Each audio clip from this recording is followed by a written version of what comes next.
দর্শক, এখন রয়েছে দেশের পুঁজিবাজার পরিস্থিতি নিয়ে বিশেষ আলোচনা। আর এই আলোচনার জন্য আমাদের স্টুডিওতে রয়েছেন শ্যামল ইকুইটি ম্যানেজমেন্ট লিমিটেডের ব্যবস্থাপনা পরিচালক মোহাম্মদ সাজিদুল ইসলাম। দর্শক, আপনারাও আমাদের সাথে আলোচনায় যোগ দিতে পারেন 81899255911393 নম্বরে ফোন করে। আপনাকে স্বাগত একুশে বিজনেসে। অশেষ ধন্যবাদ রণ ভাই। আমরা দেখতে পাচ্ছি যে অনেকগুলো কোম্পানির প্রান্তিকগুলোর ঘোষণা দেখছি আমরা, এবং আজকেই মনে হয় প্রায় 100টি কোম্পানির প্রান্তিকের ঘোষণা আসবে। তো এই যে এই ব্যাপারগুলো কিভাবে দেখছেন, কেমন আসছে প্রান্তিকগুলো, কিভাবে আসলে বিনিয়োগ ডিসিশন নেওয়া উচিত, এবং সার্বিকভাবে মার্কেটকে আপনি কিভাবে দেখছেন? ধন্যবাদ রণ ভাই। এখন আপনি যে কথাটি বললেন যে একসাথে অনেকগুলো কোম্পানির প্রান্তিক ইপিএস আসছে, আসলে এই ইপিএস গুলো আসার কারণ হলো আমাদের সমস্ত কোম্পানিগুলোই এখন দুইটা ফিনান্সিয়াল ইয়ারের মাধ্যমে চলে, একটা হলো জুন আর একটা ডিসেম্বর। একদম জুন ক্লোজিং গুলোর ইপিএস গুলোই আসা শুরু হয়েছে সবগুলো মূলত। এখন এগুলো তো আমরা, আপনি আসলে একটু যেগুলো বলছিলেন, আমরা কিন্তু কিছু কিছু কোম্পানিগুলোর ইপিএস দেখছিলাম মানে খুব ভালোই করেছে, আবার কিছু কিছু কোম্পানি ইপিএস এটা কিন্তু খুব শকিং একটা ব্যাপার। একদম, যদিও এটা আনঅডিটেড, এটা তো আসলে ভয় পাওয়ার কিছু নাই। আপনি যখন বলছিলেন আমি এটা চিন্তা করছিলাম যে একটা আনঅডিটেড ইপিএস দিয়ে এটাকে বাজারকে কোনোভাবে যেন কারসাজির মধ্যে না পড়ি, আমরা যেন ভয় না পাই। কিন্তু খুবই গুরুত্বপূর্ণ একটা কথা যে দেখেন প্রতি ক্ষেত্রে আমরা দেখি যে একটি কোম্পানি গত 3 মাস আগে ভালো করলো 16 টাকা থেকে এখন 1 টাকা, হ্যাঁ 16 টাকা থেকে 1 টাকা। আবার আরেকটি কোম্পানির ইপিএস নিয়ে আমরা যেটা ছিল সেখান থেকে আসলো মাইনাস মনে 10 টাকা। হ্যাঁ, এটি মানে 5 টাকা ইপিএস গত বছর ছিল এই সময়, এই বছর আপনি 10 টাকা নেগেটিভ। এটা কিন্তু কল্পনাতীত।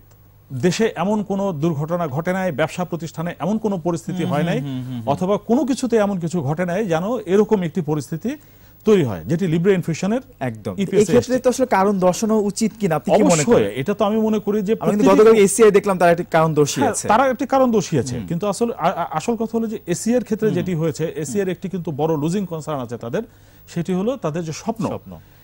এটি কিন্তু এটিও আমার কাছে মনে হয়, এটি আমি যেটি সবসময় বলি বা আমরা আসলে এটা চিন্তা করি যে এই স্বপ্নটা তাদের একটা মানে একটা কনসার্ন, যেখান থেকে তারা কিন্তু এই কারসাজিগুলো করার জন্য ব্যবস্থা করে রাখছে।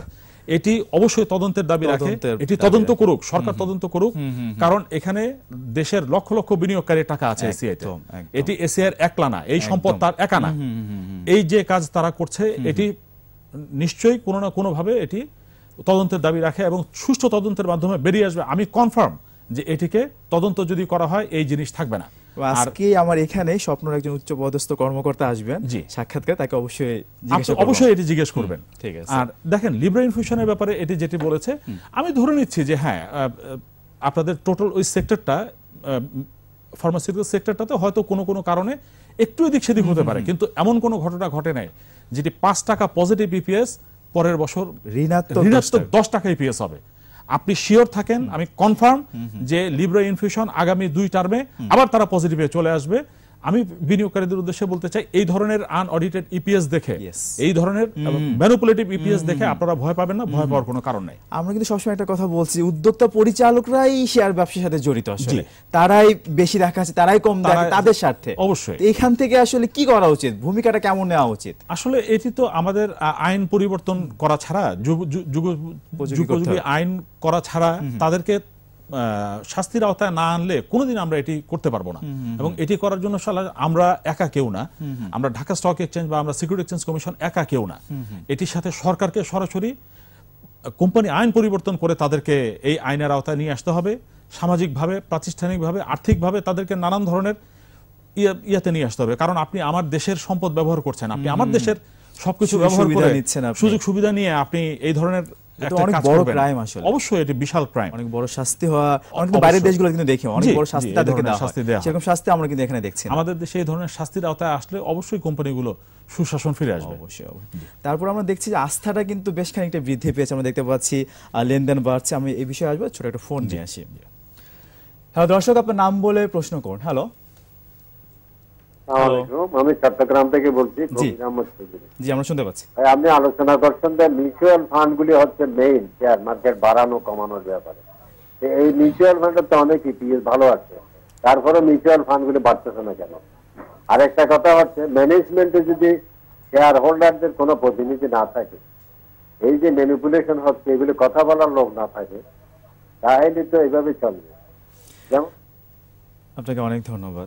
শেষেরটা দিয়ে আসি। উনি বলতে যাচ্ছেন যে আসলে কোনো প্রতিনিধি নাই, যারা শেয়ার হোল্ডার তাদের থেকে একজন প্রতিনিধি যদি কোম্পানিতে থাকে তাহলে তাদের জন্য ভালো হয়। আসলে আপনি আসলে এই বিষয়টাকে না, কিভাবে? আসলে এটি বোধহয় আছে, কারণ কোম্পানি থেকে স্বতন্ত্র পরিচালক নিয়োগ করার একটি বিষয় আছে, যদিও এটি সরাসরি শেয়ার হোল্ডার পরিচালক থেকে না, কিন্তু শেয়ার হোল্ডাররা চাইলে আপনার নির্বাচন করে কোম্পানির বোর্ডে কিন্তু ঢুকতে পারে।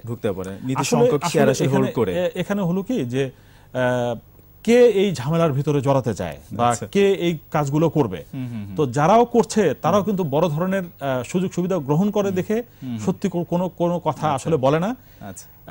এটাই হলো মূল কথা। স্বতন্ত্র পরিচালকরা যাবে, তারা আসলে ওখানে যায়, বোর্ডে গিয়ে বসে, কিছু টাকা পায়, দ্যাটস ইট। আসলে এর বাইরে তারা কেউ কোনো কিছু করে না। কিন্তু এখানে নীতিগতভাবে তাদের যে মোরালি কোনো কিছু করা উচিত, যে বিনিয়োগকারী ভাই যে প্রশ্ন করেছেন খুবই সঠিক, খুবই না। আমার কোশ্চেনটা সেটা হচ্ছে যে ধরেন আমার 2% শেয়ার আমার কাছে আছে ওই কোম্পানি, আমি কি আসলে যেতে পারবো? আমি সাধারণ শেয়ার হোল্ডার না। এখানে কিন্তু আসলে 2% শেয়ার হোল্ডার হতে হলে আপনাকে আমি মার্কেট থেকে কিনে নিলাম না, মার্কেট থেকে কিন্তু হলে এটা 5% শেয়ার হোল্ড করতে হয়। এটা আসলে 2% কিন্তু হলো 5% আমি হোল্ড করলাম। আমি কি এখন বোর্ডে যেতে পারবো? না, আসলে এটি খুব সহজ ব্যাপার না। এটাকে আসলে সহজ করা উচিত মনে হয়। অবশ্যই এটি সহজ করা উচিত। একদম। আমি আরো কথা বলবো, ছোট্ট একটা বিরতি নিয়ে আসি। বিরতির আগে আমরা একটু ফোন নিয়ে যাই। জি হ্যাঁ, দর্শক আপনার নাম বলে প্রশ্ন করুন। হ্যালো জি জি, আমরা শুনতে পাচ্ছি। হ্যালো, আসসালামু আলাইকুম। ওয়ালাইকুম আসসালাম। হ্যাঁ, আমি মতিউর রহমান রাজা বলছিলাম বরিশাল থেকে। জি, আমার প্রশ্ন সম্মানীয় অতিথির কাছে যে কন্টিনিউ তারা দেখা গেছে একটা কোম্পানি রাইট ইস্যু করছে 1:1, রাইট ইস্যু করার পরও প্রত্যেক বছরই তারা স্টক দিচ্ছে, এবং একটা কোম্পানির নাম স্পেসিফিক নামই বলি আমি, জেনারেশন নেক্সট, তারা রাইট শেয়ার দেওয়ার পর প্রত্যেক বছরই তারা স্টক দিচ্ছে। তাতে কোম্পানির যে অবস্থা, মানে 7 টাকার শেয়ার এখন কোন রকম আপই করতে পারে না, এত শেয়ার হয়ে গেছে। এইটার ব্যাপারে কি কোনো ব্যবস্থা নেওয়ার মতো না? দর্শক আপনাকে অনেক ধন্যবাদ, খুবই একটা ভালো প্রশ্ন করেছেন। আমরা প্রশ্নের উত্তর দেব, ছোট্ট একটা বিরতি নিয়ে আসি। জি দর্শক, এবার নিচ্ছে একটা বিরতি, ফিরে আসবো একটু পরে, আমাদের সঙ্গেই থাকুন। আবার স্বাগত কৃষি বিজনেস। দর্শক, বিরতির আগে দেশে পুঁজিবাজার পরিস্থিতির কথা বলছিলাম। শ্যামল ইকুইটি ম্যানেজমেন্ট লিমিটেডের ব্যবস্থাপনা পরিচালক মোহাম্মদ সাজিদুল ইসলামের সঙ্গে আবার ফিরছি সে আলোচনায়। বিরতির আগে একজন দর্শক বলছিলেন যে কোম্পানিগুলো রাইট স্টক দিয়ে আসলে তাদের পেইটা বাড়াচ্ছে, কাগজ ধরিয়ে দিচ্ছে।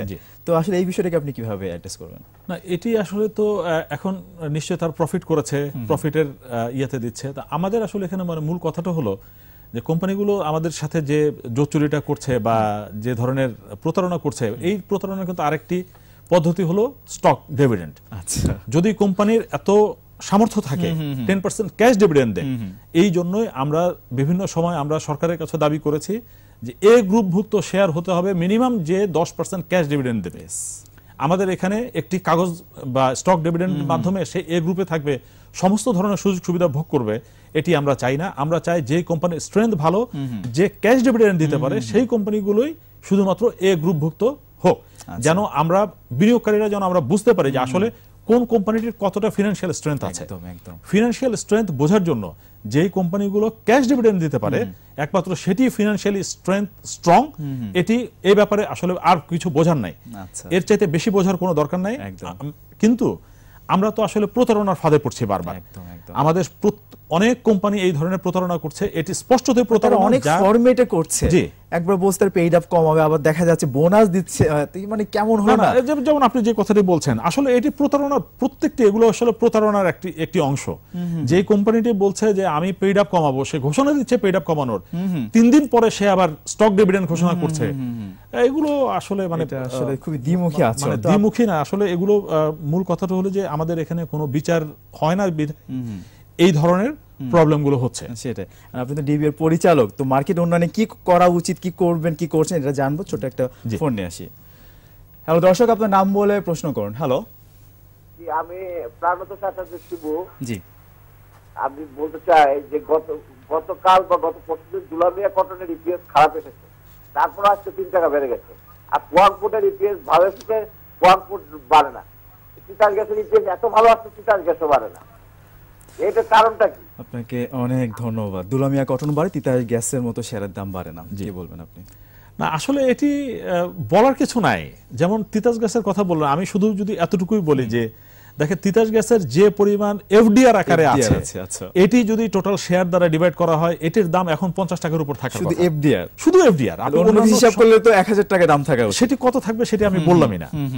তো আসলে এটি খুব ইন্টারেস্টিং ব্যাপার আমার কাছে মনে হয়। ইন্টারেস্টিং ব্যাপার এটা। ইন্টারেস্টিংটা হলো আসলে এখানে কিছু গ্রুপ কাজ করছে যারা শেয়ারগুলোকে নিয়ে প্লে করে, গেম করে, এই ধরনের কথা আমরা শুনছি। আমরা আসলে জানি না একদম তাও না, এই ধরনের যে হচ্ছে না। আপনি যত গার্বেজ কোম্পানিগুলো আছে, প্রতিটি গার্বেজ আপনার বেড়ে বেড়ে যাচ্ছে। যে ধরনের কোম্পানি, কয়েকদিন আগে আমাদের সিকিউরিটি এক্সচেঞ্জ কমিশন একটি প্রতিষ্ঠানকে 5 কোটি টাকা জরিমানা করলো এই ধরনের একটি গার্বেজ কোম্পানিকে নিয়ে করার জন্য। আসলে তারপরেও যে হচ্ছে, এবং এটির জন্য আমরাও তো করছি, আমরাও বিনিয়োগকারীরা এর পিছনে ছুটছি। তো আসলে এককভাবে আপনি কাকে দোষারোপ করবেন? যে কোম্পানির ইপিএস খারাপ আসছে, এটি যদি বেড়ে যায়, এটির দায় আসলে কার? সেটাই। আবার দেখা যাচ্ছে হাই প্রাইসে নিয়ে যে সেই শেয়ারগুলোকে ডাম্প করা হচ্ছে বিভিন্ন প্রতিষ্ঠানে। দেখেন আমি এটিতে আসি যে আইসিবি এই যে ডাম্পিং, আপনি যে কথাটি বললেন এটি আমি একটু আসি, যে গত প্রান্তিকে 1 টাকা 45 পয়সা ছিল যার আর্নিং পার শেয়ার, এটি এই প্রান্তিকে এসে মাত্র 22 পয়সা। অথচ গত প্রান্তিকে শেয়ার বাজার ছিল ভালো ছিল, টার্নওভার হয়েছে বেশি, শুনেছিলাম তারা ব্যাংকে অনেক ভালো করেছিল, অনেক ভালো সবকিছু করেও আসলে এই অবস্থা। আমি আসলে এটি মানে ভেরি শকিং নিউজ আমার জন্য, এবং আমি এটির কোনো ব্যাখ্যাও আমার কাছে নাই যে কিভাবে এটি হয়।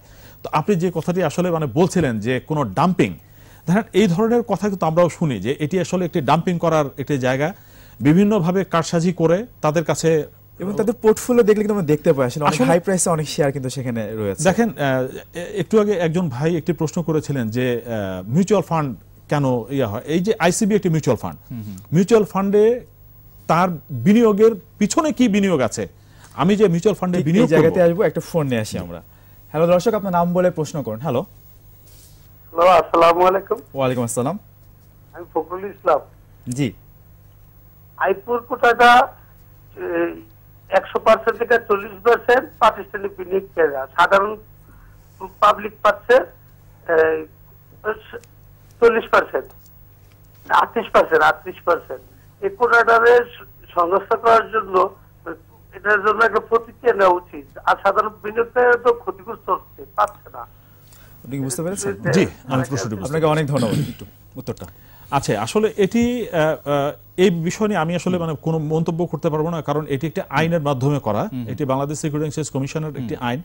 আমি যেহেতু আসলে তাদের আন্ডারে ব্যবসা প্রতিষ্ঠান পরিচালনা করছি, আমাকে তার রুলস মেনেই করতে হবে। এই ব্যাপারে আসলে ওনারা ওনাদের বক্তব্য দিতে পারেন, আমার আসলে এটার সাথে কোনো বক্তব্য নাই।